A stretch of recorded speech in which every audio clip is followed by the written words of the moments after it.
What's up, y'all? It's Mma Analyst here to do my preview for UFC 127. Let's get right down to it. Main event, John Fitch versus BJ Penn. In a fight that Dana said was going to be the #1 contender situation thingy. Obviously this must be with anticipation of George St. Pierre defeating Jake Shields, dropping his belt, and going up to 185 to fight Anderson Silva and possibly stay there after basically cleaning out the division. That must be what's going on in the background, because there's no possible way that if BJ Penn wins here, Dana's going to give us George St. Pierre versus bloated Penn #3, with George St. Pierre only getting better and BJ Penn only bringing up more question marks. That can't be the plan. So I'm going to assume that they are betting on, not literally, on GSP defeating Jake Shields, going up to fight Anderson Silva, and then staying at 185. I mean, because that would be crazy. What else should be happening at 170? I don't know. BJ Penn's coming off of his win over Matt Hughes, a 21-second KO. But does he automatically jump everybody else just to get to the #1 contender fight? I mean, you are coming off 2 losses at lightweight. You have 1 win over a name in Matt Hughes, and if ranked top 10 would be number 10. And then you just jump right into, I mean, folks, I like the fight, to be honest, but it doesn't make much sense. If there was like a commission that decided who was ranked and all that stuff, this would never happen. But then again, so would a lot of other interesting fights. They would also not happen. But let's get down to it. John Fitch is big, and he's strong, and he's durable. He's pretty good in everything, striking excluded. BJ Penn is going to be bigger than normal, but he's not going to look like, you know, when George St. Pierre goes up to 185, he's not going to look the way George St. Pierre. They're like, whoa, damn, he's bigger and still muscular. No, he's bigger and a little, you know, more Fedor-esque. His striking is going to be way better than Fitch's. His jiu-jitsu is also much better than Fitch's. Fitch has the big advantage in wrestling and cardio and endurance. Is that the same thing? Anyways, the point is, BJ Penn is better in boxing and jiu-jitsu, but I don't see him being able to sub him off of his back. Fitch is good enough with his guerrilla jiu-jitsu background and black belt and whatnot to not get subbed in an MMA match from the top. And BJ Penn isn't subbing people off of his back for the most part anyways. So how does BJ Penn win this fight? Alright, #1, if he were to win this fight, it would be something like what happened to Matt Hughes. Keeps it on the feet, catches him, bam. But John Fitch is shown to not be that guy, to just get caught and dropped and the fight's over. Also, he's not going to be standing out there, you know, playing off anything at the beginning and getting his jaw jacked. He's going to be going out there being aggressive, trying to get in, trying to push this against the fence and trying to grind BJ Penn down. And really, that's what's going to happen. Most likely, yes, anything can happen. It's MMA, blah, blah. But what's likely going to happen is the much bigger, stronger, more durable, more endurance guy is going to come across the cage, avoid the powerful knockout blow or the blow that leads to the TKO or submission, and take BJ Penn down or lean BJ Penn up against that cage. It's not like BJ Penn's easy to take down. But in the UFC, you can win a round attempting takedowns, not even getting a takedown. Just, look, ref, I got my shoulder into his abdomen. I got him pushed up against the cage. He's trying to get an underhook. He's trying to get the crossface. He can't. Oh, all right, referee broke us up. Let's try it again. Oh, another minute's gone by. End of the round. One guy's been leaning up against the cage, trying to, maybe he got taken down for half a second, walked back up to his feet. He's trying to get an underhook. The other guy is looking for a high single, and that's the round. Who are you going to give it to? In the 10-point must, you got to give it to the guy who's being aggressive, even if he's being ineffective. So, with that said, come round 2, if not already in round 1, John Fitch is going to be able to get a couple takedowns. Come round 3, I think BJ Penn's going to be gassed out. And unfortunately, he's going to lose. What happens next? I don't know. I really am not interested in seeing BJ Penn at 155 anymore. I don't know. BJ Penn can win. His hands are very good. He's got good boxing. He has good takedown defense. And if he catches you, he can knock you out. He can also sub you. I'm not saying he can't win. It's just a very difficult fight for him. But that's what he wants, right? He doesn't want to fight, just whoever's at 155. He wants to be able to beat top guys. So he is legitimately in the cage this Saturday at UFC 127, only on pay-per-view, against the number 2 welterweight in the world in John Fitch. So if he can beat John Fitch, I mean, that means he can literally damn near beat anybody, except for a little fast-ass point, run away, hit you in the face, and very durable, I guess, Frankie Edgar. That's just a bad fight. Styles makes fights. But anyways, Michael Bisping versus Jorge Rivera. Jorge Rivera is, he's Mexican, right? So that would make it Jorge. Jorge Rivera, anyways, he's funny. He's got these videos out, but let's just skip that. If you've seen him, you've seen him. Very funny. He hits hard. Michael Bisping does not.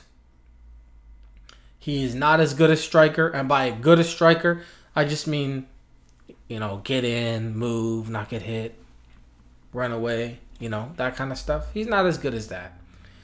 On the ground, Michael Bisping has more options. If he gets a takedown from the top, I'm sure he can get some points, put in some whatnots, a couple shots, body, head, move to the side, maybe get to side control the fight on the ground. I'm thinking Jorge Rivera is stronger, which is really the only reason why I think Michael Bisping, even though he's not an American Division I wrestler, wouldn't just come across the cage, go for the double leg, and take him down and just own him on the ground. I think it's going to be a situation again of one guy who's stronger and hits harder against Michael Bisping. And Michael Bisping is going to try to not get hit and not get out-strengthed. And that would maybe include hitting, running, doing that Halle Berry style. Pop, in, out, move. And then near the end of the round, let's try and get that takedown. And then depending on what happens, how easy that takedown was, then you'll see it happen maybe earlier in the second round. Second round, hit, move, watch out. Backing straight up with the head up. Moving around, not getting caught. Okay, you know what? Let's go for that takedown a little earlier. Gets the takedown a little earlier. Really wears out Jorge Rivera. Then we move to the round 3, where most likely, Michael Bisping could finish him, but I see it basically being Michael Bisping sticking and moving. A more respectful way of putting it rather than hitting and run. Sticking and moving with takedowns and scoring points to a win. That's how I see it happening. Jorge Rivera could easily come out there and hit him with the big block, and then, and hit him and finish him. He could also get him in the clinch. Don't let this fight go to the clinch. Don't let him come over the top and start busting you in your jaw, because you will get dropped. Don't let him put you up against the cage against the clinch. He'll do that to you. Basically, he doesn't want to get into the clinch either, because that is a place where Jorge Rivera can win this fight and outmuscle him and use that power. Pretty much, he could probably do that to anybody except for Anderson Silva, who, if you look at that fight, he just in there, got him in the Muay Thai clinch, and he just taking him. It's just like, son, you don't know who I'm supposed to be, who I will be one day? I'm Anderson Silva, the Spider, son. But anyways, I see Michael Bisping winning it'll be to him, it'll be exciting, because he'll be like, oh, snap. Ooh, that was close. Stick and move. Whoop, that was a close one. Whoa, stay out of there. But to everyone else, it'll be like, yo, Mike, stop running. And the winner is, by unanimous decision, Michael the Count Bisp. And then all the people go, we love him. Wait, they're in Australia, right? Anyways. George Sotiropoulos versus Dennis Siver. George Sotiropoulos is basically here to try and get another win and get really close to a title shot. I don't think he should get a title shot off of this win. He is on a 1, 2, 3, 4, 5, 6, 7 fight winning streak. This would be his 8th win in a row at lightweight. Win over Joe Lozon, nice win. Kurt Pellegrino, solid win. Joe Stevenson, those were the 3 solid wins. Before that, Jason Dent, it's a good win, but whatever. George Roop, whatever. He smashed him, but whatever. It's still a good win. It's still a win. But the point is, he's winning. But I really don't like the idea of people getting title shots without beating somebody even close to ranked. And that's the situation with George Sotiropoulos.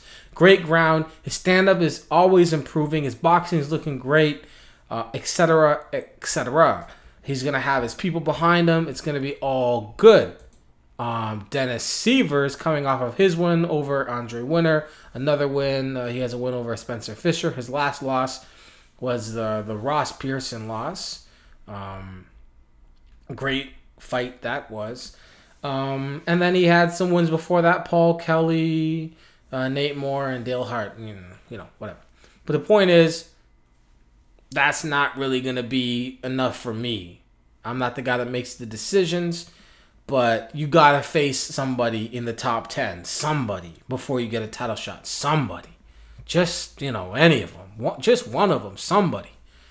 Dennis Siver, he's got pretty good ground game. Not as good as Sotiropoulos is. His hands, he's got some power and some strength. And if he, puts them 1-2s to your jaw, it could be good night. He's actually looked a lot much improved as well with his hands. Early in his career, he was just submitting people all day. Later on in his career, he started trying to knock people out. But I think this fight gets to the ground. Once it gets to the ground, George Sotiropoulos all day. And then next fight, let's put Sotiropoulos out there against one of the top 10 guys and say, no, the winner of this fight is going to get a title shot. Let's do that. Chris Lytle versus Brian Ebersole.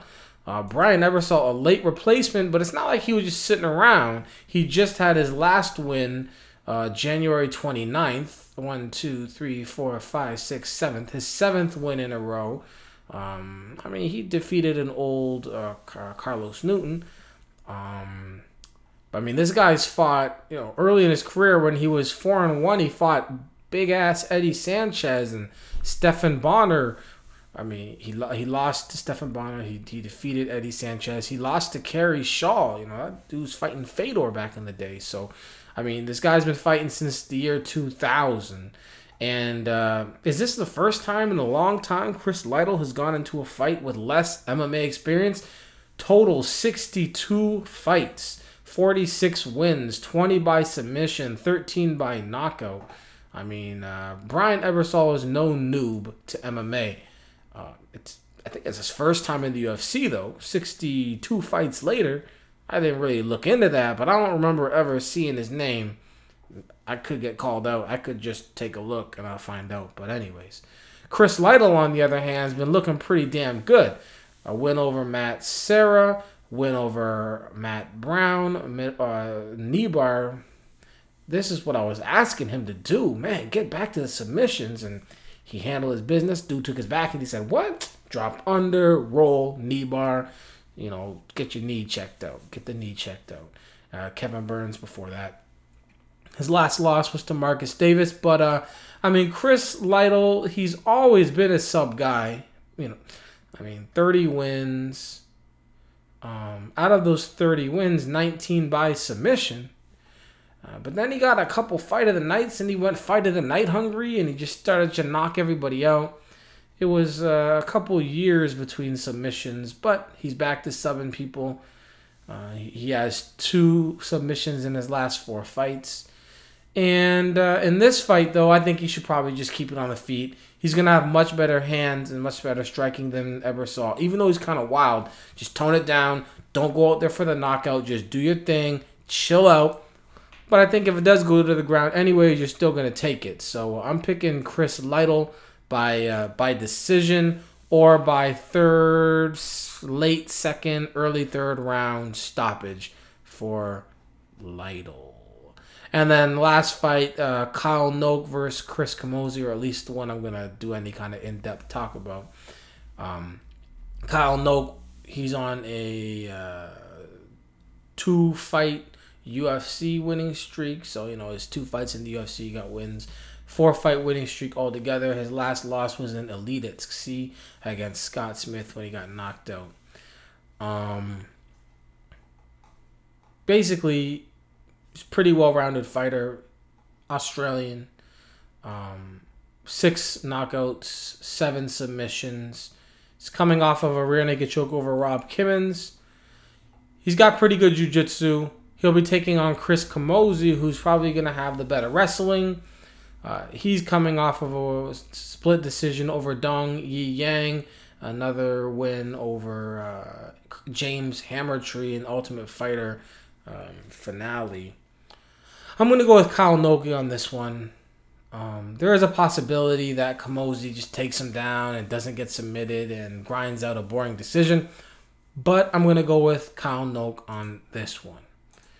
Undercard, Ross Pearson versus Spencer Fisher. Damn, it's a tough one. I'm going to go with Ross Pearson. James Te-Huna against Alexander Gustafsson. Yo, Gustafsson, it's going to be the first time in your... is he undefeated still? I think he has a 1 loss recently. Yeah, 1 loss to Phil Davis. But other than that, I never picked you. I'm going to do it this time, man. I even picked Cyril Diabate over you. But I'm going to do it this time. Don't F up. Make me proud. Picking Gustafsson. Actually, I'm going to have him finish Te-Huna in the second round. Ricky Fukuda versus Nick Ring. Wow, Nick Ring left the Ultimate Fighter with his injury. He was like, do you want to stay? He's like, Dana, I cannot possibly stay. I need to do my thing. He must have been hurt because he hasn't even touched the mat, it looks like, since October 2009. Went on the Ultimate Fighter, got injured, and he'll be making his first fight, his UFC debut, and he's undefeated. He'll be facing Ricky Fukuda. I'm actually going to pick Ricky Fukuda in this one. I don't know how popular or unpopular pick that will be, but I'm going to pick Ricky Fukuda. Anthony Perosh, we remember him as the guy who showed up against Crow Cop and got absolutely dismantled but showed all types of heart. He'll be taking on Tom Blackledge. I believe this is the 10-6 battle. They're both 10-6. I'm going to pick Tom Blackledge. Zhang Tai Quan, Chinese MMA fighter, came to the WEC, handled his biz for 12 straight fights, and then lost in the last WEC event of all time. Anyways, that doesn't make much sense, but he'll be taking on Jason Reinhardt. I'm going to take Zhang Tai Quan. I mean, he should be able to win that fight. Mark Hunt, damn. Whatever contract Mark Hunt had, all these other folks need to wake up. And, I mean, if it's possible to sign that contract, get that contract. They are literally saying, yo, just give him fights and get him out of here. Just pay him his money and get him out of here. Or he's got to step it up. My man, homeboy is on a 1, 2, 3, 4, 5, 6 fight losing streak. Big ass Mark Hunt. Lost to Sean McCorkle in 1 minute. Got knocked out by Melvin Manhoef. We knew that was the end when that chin was getting knocked out by little ass Melvin Manhoef. Okay, Alistair Overeem. All right, we'll give you that. Fedor. All right, we'll give you that one too. Josh Barnett. Okay, those are all acceptable. But damn, that's 6 fights in a row. This guy's, man. It's time to almost make that documentary and stuff and put it out there. Like other people on streaks that big. He's fighting Chris Terscherer, who is coming off of his loss to Brendan Schaub, has a win over Tim Hague and a loss to Gabriel Gonzaga. If Chris Terscherer loses this, that's going to be crazy just because it really goes to show. How can you possibly go with Mark Hunt after all this? Damn, I got to pick Mark Hunt. I mean, Chris Terscherer. Even there, I never thought I'd pick Chris Terscherer again in a fight, but I am. And now we have Kurt Warburton against Maciej the Jew. His last name is Jew Tusko or something. Anyways, I like calling him like a nickname, the Jew. Wouldn't that be type of like Maciej the Jew Tusko? Anyways, I'm going to pick Maciej to continue on his undefeated streak. That's it. I think there's something coming up too on March 3rd. Gotta handle that quick. Damn, MMA, it's important. Peace.